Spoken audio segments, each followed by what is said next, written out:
तेरे धर्म शास्त्रों से मेरा न था वास्ता, लहजा मेरा धीमा था और न मैं कोई खास था रास्ता।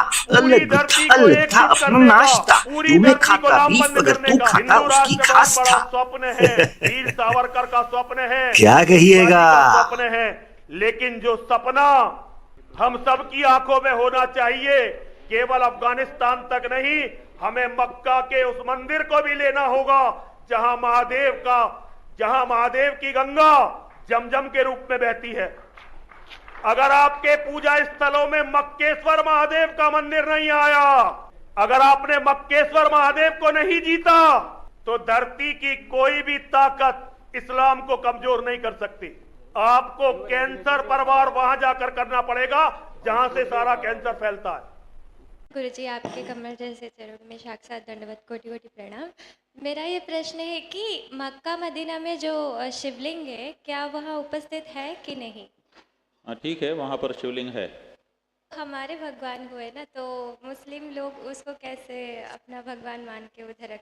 ठीक है, पूजा ही तो कर रहे हैं वो लोग भी, हम लोग वहाँ जा नहीं सकते हैं। और हमारे जो तौर तरीके हैं, जो विधि है हमारी पूजा की, उस विधि से वहाँ पूजा हम लोग नहीं कर पा रहे हैं जी। लेकिन उन लोगों ने उसका सम्मान किया। असल में जो इतिहास है वो ये है कि वहाँ पर 360 मूर्तियाँ थीं किसी समय, और रोज़ एक मूर्ति का उत्सव होता था। बहुत विशाल तीर्थ था वो पहले से ही। और जो मुख्य शिवलिंग है वो मखेश्वर महादेव थे। मख माने हमारे यहाँ होता है यज्ञ, तो यज्ञ भूमि थी वो मखेश्वर महादेव। उस मखेश्वर महादेव की पूजा वहाँ मुख्य रूप से होती थी। बाद में जब ये आंदोलन चला, जैसे अपने देश में स्वामी दयानंद एक हो गए, वो हिंदू घर के ही थे और बाद में सन्यासी भी हुए थे, लेकिन उन्होंने मूर्ति पूजा से इनकार कर दिया। उसी तरह से वहाँ पर भी पुजारियों के परिवार का एक लड़का जिसका नाम मोहम्मद था, उसने मूर्ति की पूजा से इनकार कर दिया कि ये नहीं करूँगा। और बाद में जैसे जैसे वो सक्षम हुआ, उसने अपने लोगों को भी प्रेरित किया कि आप भी मत करो, और फिर मूर्ति पूजा का विरोध शुरू कर दिया। मूर्ति पूजा का विरोध करने के बाद वहाँ पर लड़ाइयाँ होने लगीं, और फिर कई लड़ाइयाँ हुईं। अंत में उनको जगह भी छोड़ करके जाना पड़ा दूसरी जगह, जिसको हिजरत कहते हैं वो लोग। लेकिन वो लोग अपनी लड़ाई जारी रखे थे। जैसे आर्य समाज आज भी सनातन धर्मियों के साथ लड़ता हुआ दिखाई देता है, बाहर से नहीं आया कोई, अंदर का ही व्यक्ति है, तो वो आज भी लड़ते दिखाई देते हैं। वैसे उनकी लड़ाई तेज हुई और अंत में उन्होंने सारी मूर्तियों को तोड़ दिया। लेकिन जब मुख्य मूर्ति के ऊपर प्रहार करने के लिए आए, तो वहाँ के लोगों ने कहा कि अब बहुत हो गया है, इससे ज़्यादा अब नहीं होना चाहिए। उन्होंने कहा नहीं, हम मूर्ति की पूजा को नहीं स्वीकार करते हैं। तो उनका बल बढ़ चुका था, तो वहाँ के लोगों ने समझौता कर दिया। उन्होंने कहा कि हम इसके ऊपर कपड़ा ढांक देते हैं, आप इसको ढके में छोड़ दीजिए, माने आप तोड़िए मत और हम पूजना छोड़ दे रहे हैं। तो कपड़े से ढक दिया गया उसको, वही कपड़े से आज भी ढका हुआ है। अब उसकी परिक्रमा लोग करते हैं, वहाँ पर जा कर के इत्र लेकर के जाते हैं। तो वो सुगंधी द्रव्य है। त्र्यंबकम यजामहे सुगंधिम पुष्टिवर्धनम उर्वारुकमेव वंदनान मृत्योर्मुक्षीयमामृतात्। अमृतत्व की प्राप्ति के लिए भगवान को सुगंधी द्रव्य चढ़ाने का नियम है। वो लोग अभी सुगंधी द्रव्य वहाँ चढ़ा रहे हैं, इसलिए एक तरह से पूजा हो रही है।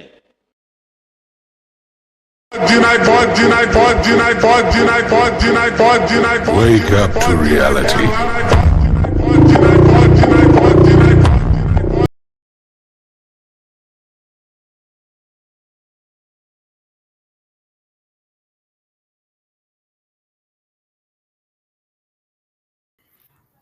इंशाअल्लाह। और जब तक आप लोग ज्वाइन करते हैं, तो हजरत आपके सामने एक सवाल रख दूं?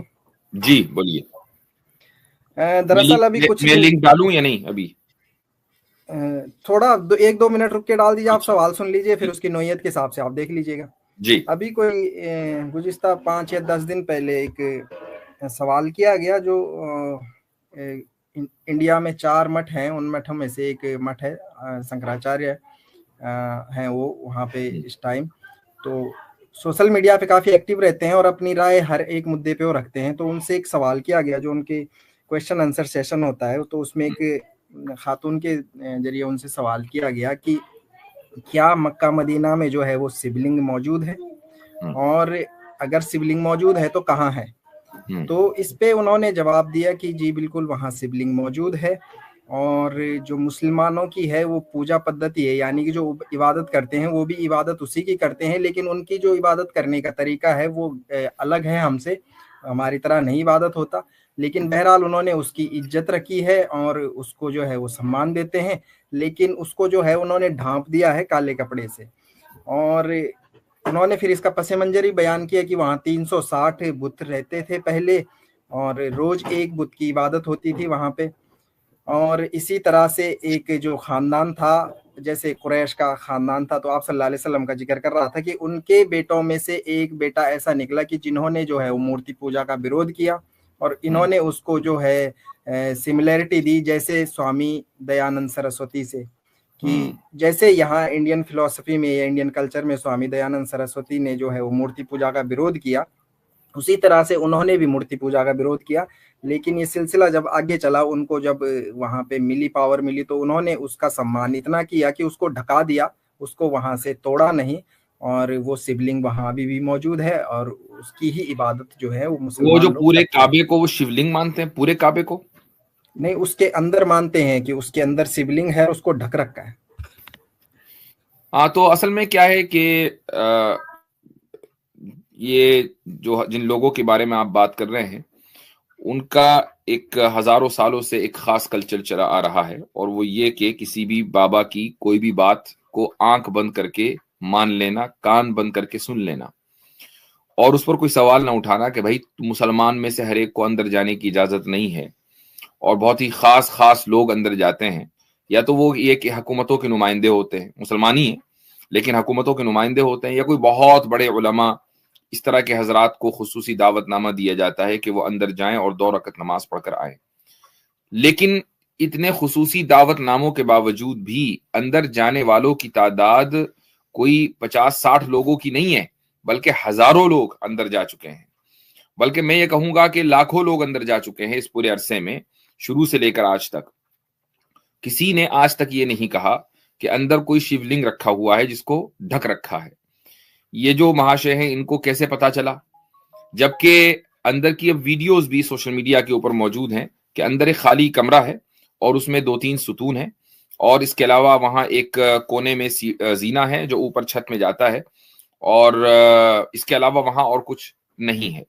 हाँ, रसूलुल्लाह सल्लल्लाहु अलैहि वसल्लम के जमाने से पहले काबे में बहुत से बुत रखे हुए थे, अंदर भी रखे हुए थे, बाहर भी रखे हुए थे, और कुछ पुरानी यादगारें रखी हुई थी, और उन सब को काबे से हटाया गया और काबे को पाक किया गया। मैं लफ्ज़ पाक जानबूझकर इस्तेमाल कर रहा हूं, काबे को पाक किया गया इन नजासतों से। और उसकी वजह यह है कि अगर काबतुल्लाह की हिस्ट्री किसी को पता हो, बात यह होती है कि जब किसी ऐसी कौम के सामने कि जिसको जिहालत भरी गुफ्तगू सुनने की हजारों साल से आदत हो, तो कुछ भी कह दिया जाए, कोई मसला नहीं है। लेकिन काबतुल्लाह की तारीख से वाकिफ लोग जानते हैं कि इस काबे की तामीर सबसे पहले तो हजरत आदम अलैहिस्सलातु वस्सलाम ने की थी, लेकिन कुरान ने जिस काबे की तामीर का जिक्र किया है बाज़ाब्ता, वो हजरत इब्राहीम अलैहिस्सलातु वस्सलाम के जरिए काबे की तामीर हुई है। हजरत इब्राहीम और हजरत इब्राहीम के बेटे हजरत इस्माइल अलैहिस्सलातु वत्तस्लीम ने काबतुल्लाह की तामीर की। और कुरान हजरत इब्राहीम के बारे में खुद ही ये कह देता है कि वलम यकु मिनल मुशरिकीन, कि इब्राहीम अलैहिस्सलातु वस्सलाम बुत परस्त नहीं थे, मुशरिक नहीं थे। तो जिस घर की वो तामीर करें, जिस बैतुल्लाह की वो तामीर करें, ये कैसे मुमकिन है कि कुरान तो उनको ये कह रहा हो कि वो मुवहिद थे, और तमाम अंबिया जो हजरत इब्राहीम अलैहिस्सलातु वस्सलाम के बाद आए, उनमें हजरत इब्राहीम के लाए हुए तौर तरीके राइज हुए, यहाँ तक कि मुसलमानों में भी, यानी उम्मत मुस्लिमा में आप सल्लल्लाहु अलैहि वसल्लम की लाई हुई शरीयत में भी हजरत इब्राहीम अलैहिस्सलातु वस्सलाम के बहुत से तौर तरीके राइज हुए हैं, जैसे कि ईद उल अज़हा के मौके पर कुर्बानी है, या इसी तरीके से हज है। तो ये कैसे मुमकिन है कि हजरत इब्राहीम उस घर में खुद बुत रख दें? ये नामुमकिन है, लेकिन बुत थे। इसका मतलब ये हुआ कि हजरत इब्राहीम के बाद, हजरत इस्माइल के बाद, अब कितने सालों के बाद, इसकी तारीख में कोई इसका जिक्र नहीं मिलता, लेकिन एक अरसे के बाद, वो अंदाजा है कि सदियों के बाद, कुछ ऐसे लोग हुए होंगे कि जिनका अकीदा खराब हो गया होगा और उनका IQ लेवल कम हो गया होगा, क्योंकि बुत परस्ती का लाजमी नतीजा यही है, और उन्होंने दूसरों की देखा दाखी।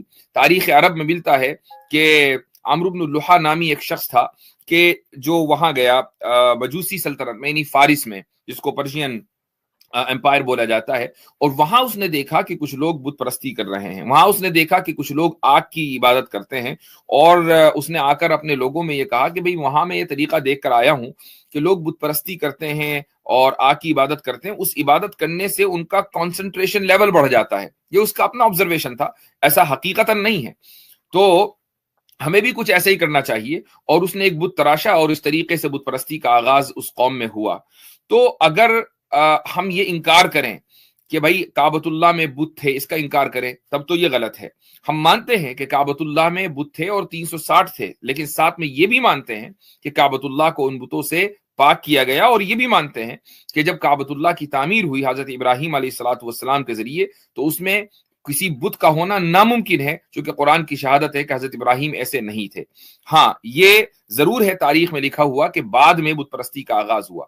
तो काबतुल्लाह तो दरअसल हकीकी तौर पर एक मस्जिद के तौर पर काबतुल्लाह की तामीर हुई थी, और बाद में बुत परस्तों के जरिए उस पर कब्जा हुआ है। मस्ती में झूम जैसे साज, लुंगी हो भगवा, दिखता हो जैसे कोई ताज। जी हजरत, माशाल्लाह जबरदस्त से आपने एक्सप्लेन कर दिया, और उम्मीद है कि ये क्लिप वहां तक पहुंच जाएगी। गहरा हो जैसे कोई राज, बिखरी हो हड्डियां, झूठा हो जैसे कोई नाच, फिसली